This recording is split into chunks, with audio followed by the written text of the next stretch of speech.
This is Laserlight Presents All About the Gig. And we're back, targeting your venues. If you remember, we left off with Dave and Devin on a road trip with Brad. They were going to head up north and hit the Detroit scene. Guys, how you doing today? Doing good. How are you? Same. Very, very well. Very, very well. The humidity's gone, which is huge. Oh, yeah. Yeah. It's a hot weekend. That's I know. For sure. Oh, man. Talk about brutal yard work. Okay. So, narrative. Let's pick up. So, we wrapped up our cast last week, and you guys scooped up Brad, and then what happened? What'd you do? How'd it go? Tell us some fun parts and some work parts. Yeah, we got right on I-75, made it up to Detroit, Motor City, right? Yeah. And we visited, I believe, 6 different venues. Oh, wow. Yep, so we had kind of a little hit list. We made this running Google Maps document of places we wanted to see, people we wanted to talk to. Unfortunately, we started off with a little bit of a low note, and we went to a venue that was closed, and we're like, oh no. Yeah. Unfortunately, COVID hours are still affecting quite a few. Yes. Michigan Well, businesses. in Michigan, right? Yes. Yeah. And on top of that, a lot of them aren't open on Mondays through Wednesdays, which isn't always written online yet. So their online presence still shows typical hours. Yeah. So it's one of those tricky things that if you're not from the area, we're currently running into that. Hopefully by the time most people are hearing this and things are going forward, those little quibbles will be gone. Yeah, general practice. I do the same thing, especially if I'm going to order some Thai food or I'm like, I'm going to make sure their website's up to speed. Yeah, by the second venue, we were calling every single place beforehand to double check. Okay, here we go. But we made it. Yeah, that was the only one of those we ran into. The rest of the places were open, which was good. And we got to meet a few of the booking agents. We got to get some information from bartenders, and we made some connections. I believe one of the places we stopped at, I'm blanking on the name right now, but we got to talk with the bartender. We were outside just hanging out with her for a while, and she was explaining to us how the music typically works there. She seemed very fascinated that we came all the way from Toledo to trying to book in Detroit. Nice. Nice. And we left a card. We got contact information from her. And that was a pretty similar narrative for the rest of the venues. So now we're in phase 2, which is start to hit up all these places as a second pass and saying, thank you so much for meeting with us last Monday. We are still looking to set something up. We would love to populate these dates, or maybe we're looking to do something towards the winter or something like that. Yeah. What were the genres or the spots you were checking out? Like, what do you anticipate to do for these places? Luckily, we were able to do enough research ahead of time. Like I'd mentioned last week that one of the things that we had done is I checked things like their Blues Society list, as well as just like the entertainment like websites for Detroit, kind of like how Toledo has like the ToledoPaper.com, which you can check out events. There's a similar one for Detroit. I forget the name offhand, but I went through there to see like what kind of events and bands and music are these places typically having, so that way we knew we were kind of heading in on a good foot. Do your research. So there's a couple venues that we went into that like I took lead, and we were thinking like maybe this is more the bluesy rock kind of stuff, and we'll take lead. And then, ironically, we handed out more of Dave's cards for those ones because I brought a limited supply and ran out quite quickly. Yeah. But which is what, the 2024? Yeah, absolutely. Yep. And, we hit up a couple venues for jazz. Unfortunately, one of the ones we really wanted to hit for jazz was that so-called closed one. So we'll be touching back with them pretty soon. That's a neat venue for... Regardless if we ever play there. If you're in Detroit, go to Willis Bar, Entertainment Bar. Yeah. It's a cool little speakeasy spot. They do like burlesque shows there, and they do like an hour turnaround show. It's a neat thing. Date night for your significant other. Good time. Yeah. Are you guys right now, or maybe atypically, are you seeking out, obviously genre-based, right?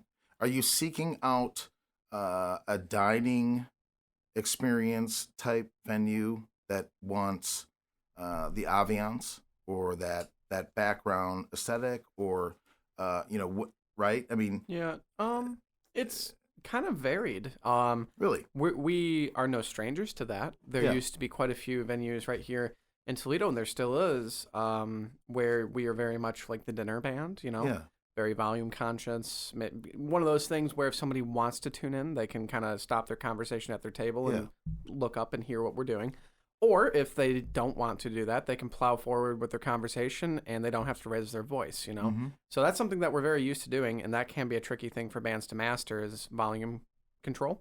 Yeah. One of the places that jumps to mind right now is the Heights in Toledo or the Brim House. We've been doing a few jazz brunches and stuff there, which we're very much the, ambiance music. We are not there to be front and center. Yeah. A place in town that used to do a lot of that kind of music was the Dirty Bird too. So that's kind of where we cut our teeth doing that kind of stuff a lot of the times.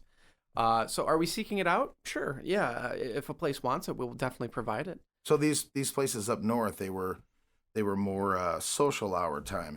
It was more that, hey, we had dinner and now we're going to go here and right. Some of them, I mean, some of the venues we went to were quite music forward actually, and even if there was dining, seating stuff, they were there for shows, and people genuinely came there to see acts and listen to music, not just have it as background. Mm-hmm. Some of them had outside patio areas, which were meant to be more of the performance spaces, so that way even if there's an inside dining area, outside is kind of where the party starts. Yeah. And there were a handful of venues that were true like event spaces and stages. The problem is that none of those are currently open because of the current guidelines that in Michigan. Yeah. So it's going to be one of those things where that's going to have to be a later date when we go and try and make passes at those venues, just because they're not accepting anything right now and they're tight-lipped. Sure. So in your research stage, one of the things, and let's talk about the things that you're researching, but I'm guessing and wondering, are you researching their provided sound systems?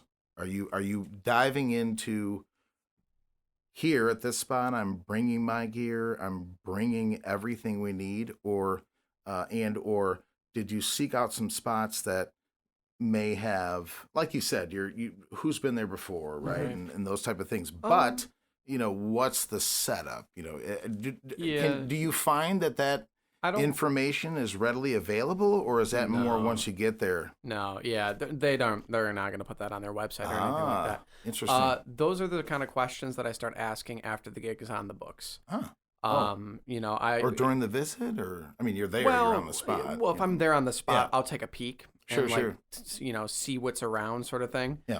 And depending on their system, I might kind of make a mental note of like, oh, okay, it looks like they have sound that they typically run. Okay. But I always make sure to clarify that because certain venues, even right here in Toledo, they have a very robust system. But if you want to utilize that system, you have to take a bit of a pay cut for them to pay a sound guy to come in. Really? Oh, okay. I would always... It's not something you want to do yourself. No. Yeah. Well, I would always prefer to bring our own system than pay somebody to run their system. Interesting. And great footnote. Go ahead. I always bring my system the first time I go anywhere, anytime, because I don't know what they're going to have. I don't know if I can trust it.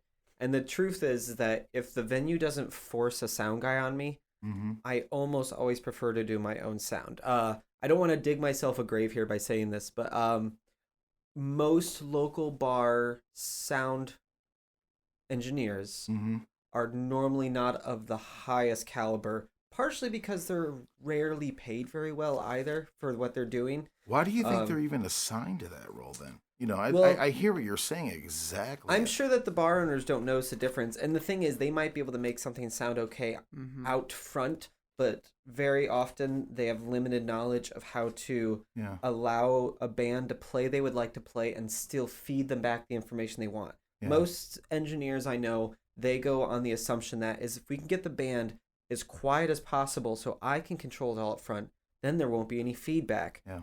However, I'm not a big fan of not allowing the band to express themselves if they can do it in a volume conscious way, but they can do it reasonably at their own volume and then give them a proper monitor mix back without feedback issues and without the stage getting muddy. It is difficult. And the problem is that most of the sound engineers I've met who start coming up to the level I would want them to be at, the problem is those guys are clocking in like $1,200 a day. Yeah. They're not going to be at the bar gig where so that was so it's really tricky. I was just gonna kind of tap into that. And like before I burn myself down, I'm not saying every. Sure. I've ran into plenty of good engineers who, like, they have a mainstay at a bar that they do 5-6 nights a week. They know that system like the back of their hand. They know the venue like the back of their hand. But they're far and few between, unfortunately. Yeah, so you have the two sides to the coin, right? So you have we're going to go do a festival. We're going to go do this. And a festival is a whole different circuit. Where a sound company is hired, right? And then that sound company's sound engineer is obviously a part of it. Yeah. Whereas a sound company's engineer is someone who is trained as well. Where oftentimes the bars on the gear they know. They just found a guy who kind of knew how to turn the dials the right way. He's farming out himself. Yeah. Right. Yeah. There's the difference, right? There's the difference. I just experienced that last night. We had a sound guy at the concert, and they were originally kind of waffling between, should we make the band bring their own sound or should they bring a sound guy? And then they told us, the size of what this particular concert was, which we were playing for an entire park. Oof. And it was like, we don't have that kind of system. That projection. Because he brought 4 different subs, kind of a quasi line array sort of thing on top. And he was running, very professional gear. Yeah. And he was able to run the park. Typical consumer sound, you can't really do that. You're going to have a really hard time pushing your system to be able to fill the void of just a public park. And that's unfortunately, that's not a small gap, because oftentimes by the time you get up to some of those professional systems, a single sub or speaker might cost the entire amount of your consumer system, as in your whole speakers on a sticks and 2 or 3 monitors on the floor might be the equivalent of one of their subs in terms of cost. So like, it's a big jump.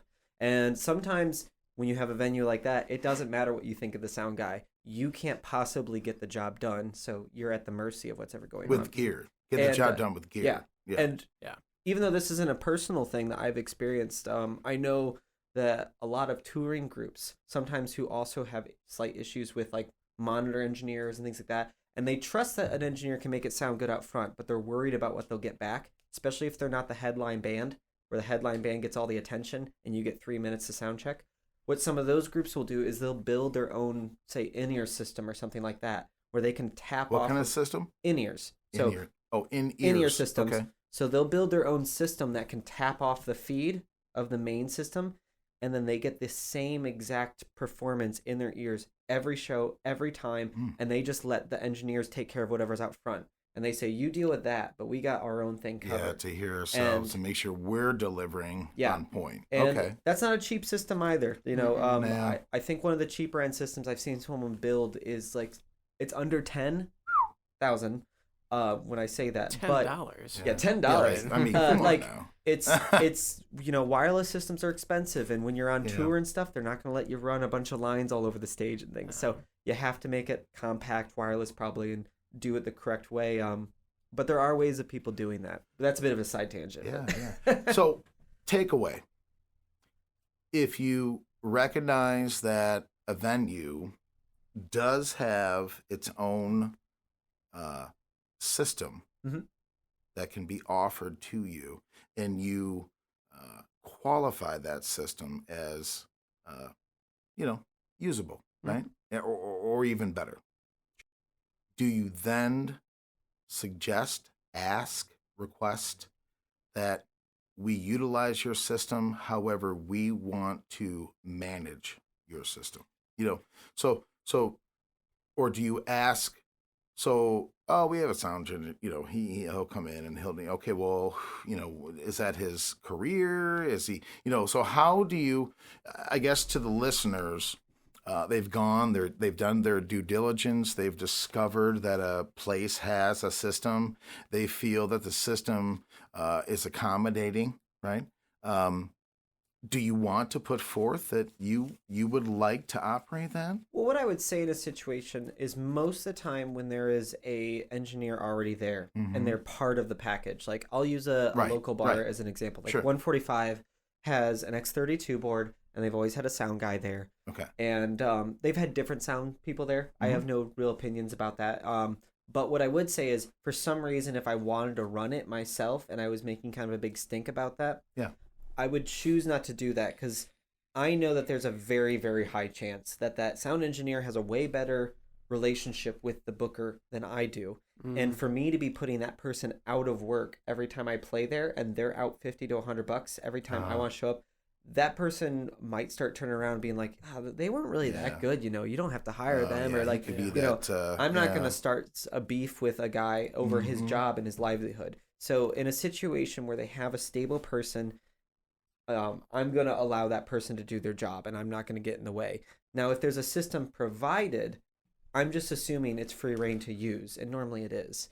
And I get to choose whether or not I want to turn it on and use it or not. Okay. Like, in fact, the place we're looking to talk to today, they have the same console as I do. And when he found out I use the same one, he said, "Oh, even better." He's like, "You could just run it, and I don't have to do anything. I can just enjoy my night." And that was like a bonus to him, because he's also the owner. So he's like, "You mean I don't have to still make us sound amazing?" Yeah. But he loved the idea that he didn't have to babysit us. Yeah. How coachable should a sound engineer be? What is a band's expectation of communication and range of collaboration with a house engineer? That is a beautifully loaded question. Oh, really? It is, because a sound engineer should be able to take constructive opinions and constructive, like, not criticisms per se, but if you can give them like, "Oh, hey, I like what you're going for here. Is it possible that maybe we could cut off maybe like the 2000 range by about 15% on my mix," or something like that. Okay. A specific thing like that, if you know what you're talking about, or if you're like, "Hey, is it possible without giving a feedback loop, just a little bit of plate in my ears just so I can hear, a little bit of candy when you're singing," or something like that. That's fair. Now, what's not a useful thing is a very green band saying, "My guitar doesn't sound loud." Yeah. Which I've heard people say verbatim. That's a direct quote from something I've heard before. But how are they even listening to that? Like, what are they? Exactly. Well, what's that's their basis the thing. point? Like, they might not have enough performance experience to understand what to listen for, and they don't know stage versus projection. Yeah, right? And they don't know what's wrong. They just know that they don't like what's happening on their stage. So they're trying to tell the sound guy to fix something that might not exist. Yeah. So when that happens, I think the sound guy should be able to gently move them in a direction that's, makes them feel comfortable, because you don't want the sound guy to blow off the young band. But at the same time, too, like, if there's not a constructive path, if somebody comes to the sound guy and says, "I think the singer doesn't really sound good," that's not useful. That's not helpful. The sound guy has no idea what to do with that. And unfortunately, what are they basing that off of? How are they? Well, that's the thing. It could be 1,000 different things. Sometimes people are basing that off of actual PAs, or it might be actual performance. A singer just might not have it, and they might be a little bit green. They might still be learning. What's that individual? So let's call it a sound check, and there's the monitors that are projecting at the artist. Yep. Then there's the PAs that are probably equal or beyond forward of the artist going out. What would be an atypical scenario? To your point, so I'm a vocalist, and I'm singing and I'm doing a warm up, or are they speaking to, like, the guitarist, like you said, or are they speaking to, "I can't hear myself from my monitors coming to us," or right? Yeah. So yeah. Typically, when you are sound checking, they won't even be running the mains at first. Okay. The outs. They're just going to run the monitors and get a monitor mix. And when you're going in a concert setting, you shouldn't really hear the mains on stage. Okay, you might get That's a few. What I thought. Yeah, you might get a few reflections. Yeah, you might get a few reflections. But you pretty typically will not hear the mains. You will hear the monitors, and your ears if you have any ear monitors. Okay. But the mains are for the audience. Those aren't for you. So, okay. And I would say the most important thing of this whole conversation, which we haven't addressed just yet, is remember, if you have a sound engineer, you are in their hands. It is in your best interest not to piss them off in any form. Because at any point in time, if you keep jabbing at them because you don't like something they're doing, I've met guys who are just like, well, F the band, and they'll just mute people and be like, see how much your audience likes you then. And I'm not saying they should do those things. Well, what's that dividing line? I mean, how do I know if I'm crossing the line to piss off versus crossing the line or staying behind the line of concern? And then don't get me wrong, that's a thing that you have to learn how to tiptoe on your own. But what I would say is always err on the side of giving them some deference and treating them with as much respect as you can, because you are totally in their hands.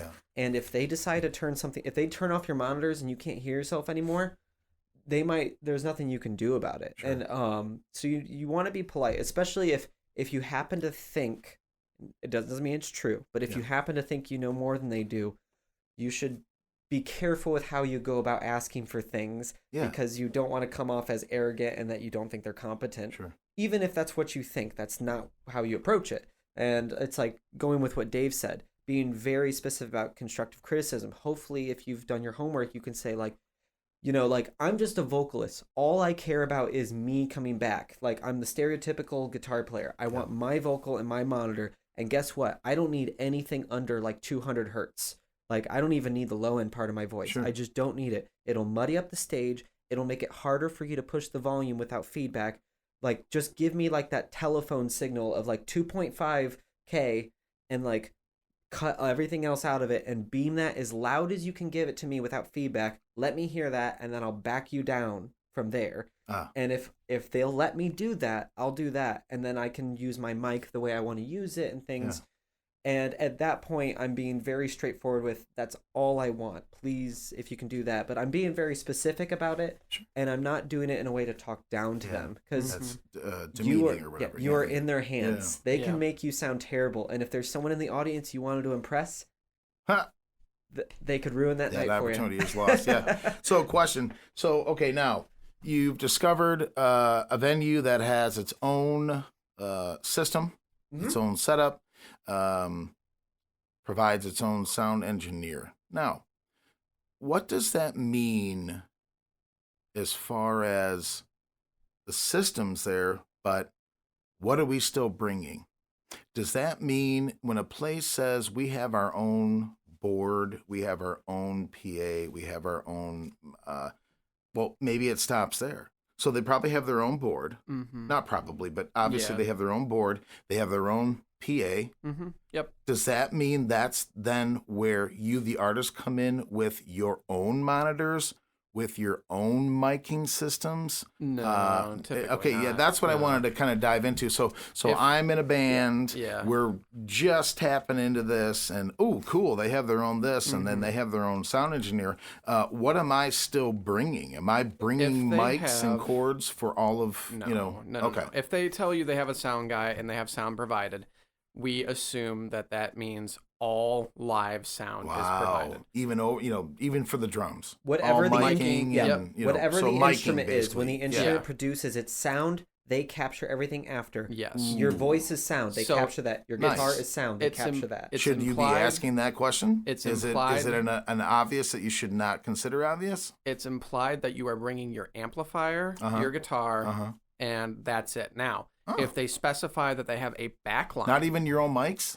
No. Unless you want one. If you want them, go for it. If you have your favorite mics. Like a vocalist or something. What I will say about mics, and I'm sorry, Dave, I'll let you get back to that. What I will say about mics are, if you have your favorite mic for whatever purpose, whether it's what you mic your guitar cab with, if it's your favorite vocal mic, if this is what you always mic your kick with, and you can tell them, hey man, scoop out 500 hertz and then boost the low end and it'll sound great. Like, if you have those things, fine. Because you know your gear. But just know that if they say, well, I've already got the room ringed out for this set of EVs or whatever I got mics, and we have the system ready to go. Are you okay if we just use our stuff? It's good. I do it all the time and it does sound good. Try not to fight them, because that's a big part of a venue. Is if a good venue has a good sound system and a good engineer, one of the things they've done is they've gone through the room and what's called ringing out, which they've had all the microphones and all the monitors where they sit there and they can sweep a microphone across the monitor and it should make no noise. Nice. Because all of the frequencies that would have pinged back feedback, they've gone through and taken out those frequencies or deadened them or done something to the effect to make sure that the room doesn't have these issues. Yeah. And that's different for every microphone paired with, say, a monitor or a room. So if they have the room worked out for one system, or if they're like a traveling company who's like, this is our work and we have it set up and it works every time, then you don't want to throw a wrench into all that by saying like, well, this mic sounds so good and like things like that. Yeah. So if they allow you to, great. But I would say that if they give you any pushback, just go with it. You know, let them prove out their own theory that they're pitching, and then you know what, do a whole show like that. I'm assuming you're professional enough to get through a gig no matter what. Sure. Get through the gig, and if at the end of the night you're a vocalist and you say like, look, I've got like this $600 nice mic, and like all I do is sing. This is my baby. This is my instrument. Like, can I use it next time? I wasn't happy with this. Yeah. Then do it then, but give them a chance. Okay. You know? I like that. I like that. Right. So that's the live sound portion. Sorry, Dave. No. That's fair. That's a good anecdote. That's the live sound portion. So now the next step, and this is not assumed unless it is specifically said that they have this, is if they provide backline. Mm-hmm. Ooh, what's that? This is the one that is a little bit more touch and go. Backline is they provide all amplifiers. So you show up with only your instrument. Wow. You don't need to bring a bass rig. You don't need to bring... and they'll tell you when they, at this point in time, if they're saying we have a backline, they will tell you what that is. Nice. They might say, oh, yeah, we've got... Mark bass is actually a pretty typical backline anymore, or Aguilar. A DeVille. Yeah, DeVille's or a twin, or maybe sometimes you might see like a Showman or something like that, or it just depends. It depends on what they have, but they will tell you what they have. Now it's up to you, and this one they're a lot less persnickety about. If they have a DeVille and you're like, no, I play a Vox, they'll be fine with you bringing your amp. Okay. Like that's fine, but that's just added bonus. And at that point in time, if they are providing backline and sound, unless it is a multi-band setup night. Yeah, that's true. That's a different lineup. Assuming it's just just a regular your gig, sort of thing. My gig, we're there all night. Yeah. If they're Good providing point, though, Devin. backline and sound, at that point I'm kind of trusting them, because if they've invested in all this gear and they're working on that for the room, and they specifically are like, hey, use our stuff, it works great in this room. It actually sounds, like, oh, cool, Then I'll give it a go. A lot of times, if I don't, honestly, with a bass, half the time I don't care if there's a DI box or an amp there. Go for it. When does this communication take place? So you guys just went to Detroit. You put out the feelers. Someone said, sure, here are some dates, and this is what we have to offer, and we have an engineer. When does the conversation take place to know if there's a backline and these, is that in that in-between stage to where you have to reach out eventually? If they don't provide that information up front, if they don't offer it, I just assume they don't have a backline. Around this area, it's a little bit different in coastal cities, like in New York City. Every venue has a backline because you can't fit a drum set through the doorway. And it's too expensive to drive your car around and things. It's like uptown, downtown hallway. Yeah, but in Toledo, Ohio, actually very few venues have a full backline, so it's not assumed that they're going to have that. So if they don't provide shout that out to Howard's. I think that's one of the first times I've seen in a minute a place that had like a full backline with amps. Like they had a couple 70s twins there and things like that. Oh, very It's really cool. Yeah, a full drum set that stays set up.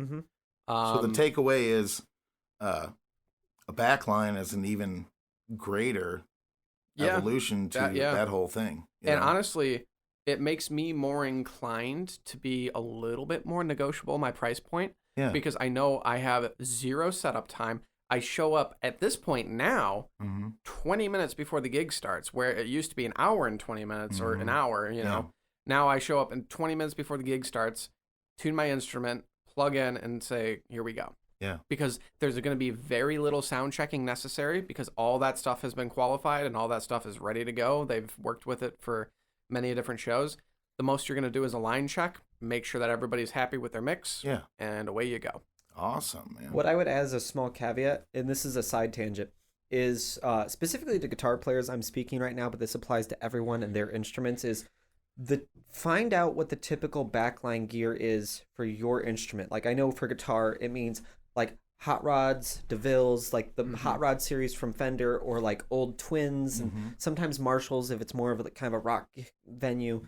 Find out what those are, because no matter what you think your sound is, and no matter what amp it is that you think is your sound, you should be able to, if you want to play at a certain professional level, if you ever want to tour for sure, you should be able to get whatever your sound is out of that kind of equipment, because there's a high likelihood that you will need to use it at some point, and you will not be able to use your special boutique whatever amp. Interesting. You're going to have to use this stuff. So you should keep it in your back pocket, that you should know how to use that equipment, and you should be able to get your sound out of that equipment. Like, for instance, when like we do the blues challenges and things like that in Toledo, and we went to Memphis and such, there was a strict policy that you were not allowed to bring your own amp. They made it a policy because they said there's not enough time between bands for people to be tearing down and putting up amp. There's just not enough time. How do you convey then your sound? Your pedal board. So basically it becomes like a thing where it's like you need to make sure that even if you're normally an amp drive guy, that at least you have a secondary rig or some kind of way to push through a system like that and get close enough to your sound, so that way you can continue to do the gigs. And there's other ways around that. That can be a whole nother discussion someday, especially when you use the effects loop for like something like a Hot Rod. Another day, another topic. But, I got you. It's important to know. Yeah. No, it is. It's an excellent point. All right. I want to leave everyone with this question to you and then some feedback. Now, as I've been shopping for countless things week over week, I keep seeing these wireless systems. And I thought it would be a great question to bring up. The guitar and the bass, these wireless transmission systems. Pros and cons, and functionality with gigging with a sound system, with a sound engineer in a pre-designed space. Pros and cons. I like the high-end wireless systems. Really? I do. There is a vast array of all different qualities and tiers. And it just comes down to that whole delay, right? That's ultimately, every time I read, it's like zero the delay is not the only delay. issue. Or, it's not that. Oh, really? It's okay, go for it, you guys. It's degradation over air. Ooh. So the more robust systems are running a more robust broadband frequency, the same way that your Wi-Fi does, or cell phone, or all of it. It's all just frequency bands. So like, for example, Shure makes fantastic wireless systems. They do. Just bought two. Yes, yeah. Wireless mics and wireless guitar units. Okay. And what I will say is, if you're getting a wireless guitar unit, test it out. You need to play with it multiple times. How do you do that? Test it out at the store? I mean, what do you mean? You do that. You take it to a few gigs. I would literally buy it like a few days before a gig and try it out on a few gigs and see what you think of it, because it's not for everyone, and it's physically not possible for everyone either. Here's the thing. Some of the wireless units do not work with active electronics. You have to be very careful about that. What does that mean? If you have a battery preamp in your instrument, this is much more aimed at some of the bass players. Oh. If you have a battery preamp in your instrument, the signal that is being sent out from your bass is going to be not compatible with that wireless unit. Wow. It's actually a thing. So you got to be careful about that. Not all of them. Some of them handle it. Some of them don't. Sure. And typically some of the lower quality ones are the ones that aren't going to handle that. But if you're getting a wireless system, do not skimp out on it. That is all I will say. Yeah.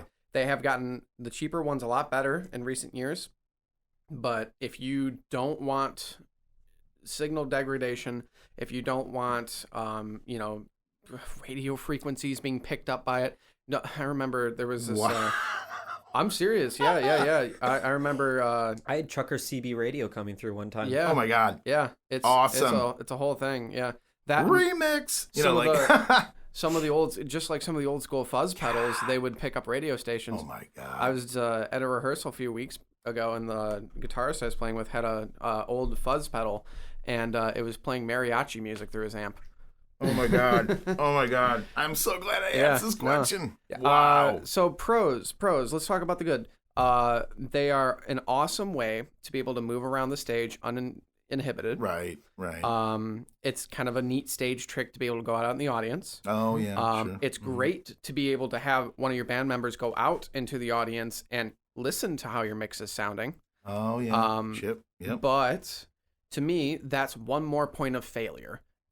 This is why I don't personally use wireless systems, is because that's just one more thing that could theoretically run out of batteries, that could fail.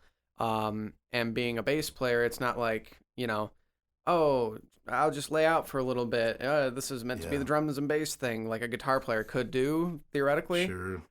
But if the bass cuts out mid-song, it's like getting your knees swept out from underneath you. You can't let that happen. That's the coal and the fire, right? And obviously, it comes down to your own personal, discipline. Make sure you have your system charged. Make sure that should never happen in an ideal world. But it just always scares me adding more possible points of failure into my rig. Yeah. I'd probably be, But they are very solid. They've come a long way in recent years. Yeah. Well, the ads are convincing. No, they are. I look at them just like. And one of the cover bands I play with, one of our lead guitar players, she uses a wireless system almost exclusively, and I've never seen it have any issues. Oh, and it sounds great. What brand is that? Sure. It's a Shure. Sweet. Yep. And Sweet. that's the main thing, is they advertise it that it sounds just like a cable. Yeah.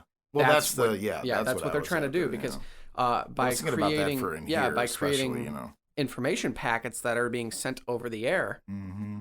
It's quite literally zipping and unpacking information. You're turning a analog signal into a digital signal. Yeah. And by nature, some of the less quality wireless units, they will scoop out certain frequencies. It's quite literally poking holes in your signal. Because one of the most expensive parts for them to do is not only the transmission receiving, it's also how good the ADAs are, the digital to analog converters are in those units. Yeah. Which is always a tricky thing with anything that converts your signal to digital at some point. Have you ever experimented with the wireless stuff? I've done it. I used to do a mega church gig, and we had to be on wirelesses. The couple reasons I don't use them are, one, I am a player who uses my volume on my guitar a lot, and I use it to vary the tone of my drives, often to clean up my drives.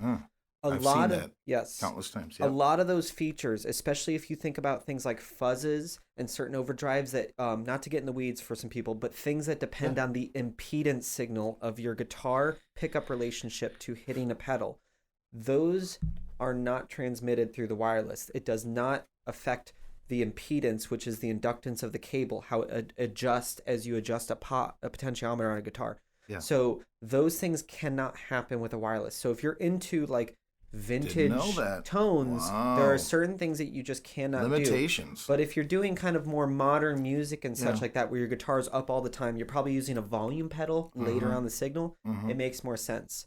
My main problem with wireless units, honestly, is it is going to be expensive. It is considered industry standard that entry-level wireless starts somewhere around $1,000 per line. Worth a damn. Per line of information you want to send. So believe me, every time I've sat there for an hour wrapping cables, I've sat there and started to think like, man, if I could go wireless, my job would be so much easier. And I add up in my head how many wireless units I would need to do for my whole band setup, and I'm like, that'd be $20,000. And I'm just like, that's not doable. And the worst part is, it's not even an investment, because every couple of years, the guidelines on what airwaves you can use change. And it's not always easy to flip your system when people know that your system's going to be illegal in a couple months. Man. So you can't even flip your equipment. So everything you buy, you should know that for every $1,000 line you buy, it will be useless someday. Just like your iPad will be, just like your cell phone will be. This is a piece of equipment that will become outdated and useless eventually. That's a because really great it will become outdated. And a lot of people will say, what are you talking about? I have one of those systems that's like $300 and it works great. I use it all the time at my house and this small bar. A lot of those systems use the 2.4 gigahertz range, which is your Wi-Fi range. The problem is, the first time you do a gig in a hotel, you're going to have interruptions the entire time because you're competing with all the Wi-Fi signals and cell phones in the area. So all the good systems actually... casino or whatever, all of the high-end systems actually still run in the old range of, in the US, the 470 to I think the 620 megahertz range. And that's the current range we're allowed to use. Like the range I just bought, I was told by Sweetwater was good for the Midwest and East Coast. is around the 550 to 570 megahertz range. And like that's good for most of our areas because it cuts through and we don't have emergency lines and talk through coming through there, because everyone is worried like, what happens if I use a system that's out of date? Is someone going to come in and arrest me? It's like, they don't have to, because in the middle of your show, you're going to start getting ambulance calls coming through your PA system and stuff like that. Yeah, it's going to become unusable. It's just become unusable. Yeah, you can't use it. Wow. So that's my thing. It's prohibitively expensive, so use it where it's necessary. Yeah. For instance, I have 2 microphones because I have to MC for events, and they have to be wireless. It's part of my contract. I now have 2 of them for redundancy reasons. So that's the only reason I own those. And everything else I choose to go with a wire, because a wire always works. And the last thing I'll say before I shut up, because I think we're running out of time, it's okay. is if you want to do a wireless system for like your instrument, make sure that you can switch to a wired setup in like 30 seconds flat. Fly. Make sure that you have a way that either you have a patch bay that you can just plug into and it bypasses it as a relay, or make sure you know what cable you can unplug real quickly and go, nope, it went down, I'm good to go. Yeah. Or we showed up at a venue and I do have that 2.4 gigahertz system and this hotel has too much traffic. My system's not working.